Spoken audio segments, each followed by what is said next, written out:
સ્વામિનારાયણ સરદારનગર ગુરુકુળ ખાતે પ્રજાસત્તાક પર્વની ઉજવણી કરવામાં આવી।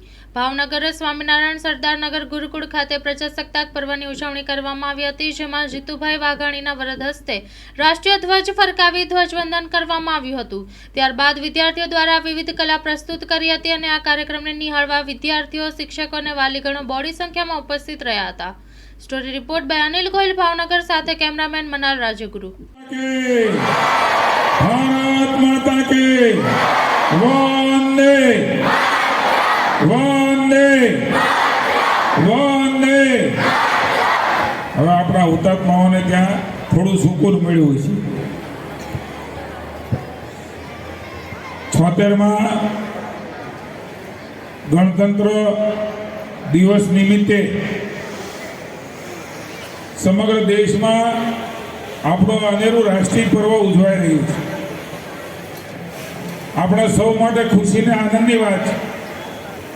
પરમ પૂજ્ય પુરાણી સ્વામીની દિવ્ય ચેતના, જેમને આ ગુરુકુળની સ્થાપના કરી અને સંચાલક આદરણીય કેપી સ્વામીના માર્ગદર્શનમાં સૌ સંતો, સૌ શિક્ષકો, ગુરુજનો, પ્રિન્સિપાલો વગેરેના સહયોગથી કદાચ મેં અનેક વાર કહ્યું છે કે ગુરુકુળમાં આપણું રાષ્ટ્રીય પર્વ 26મી જાન્યુઆરીની ઉજવણી કદાચ રાજ્યમાં ખૂબ ઓછી જગ્યાએ થતી છે।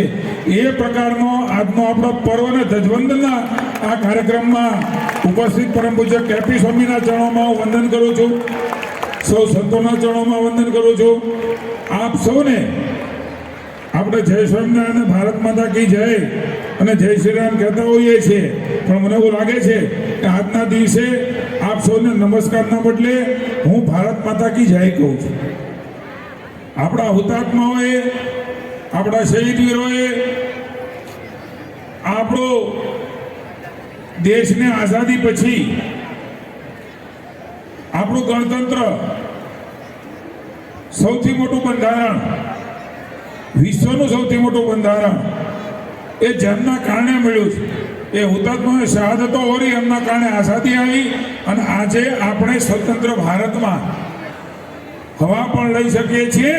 તે શહીદ વીરોને આપણે યાદ કરીને વંદન કરીએ કે એમના કારણે આ શક્ય બન્યું છે, નહીંતર આજે આપણે પણ ગુલામીઓની, જંજીરોની બંધનની અંદર કદાચ કોરડા વીંજાતા ખાતા હોત।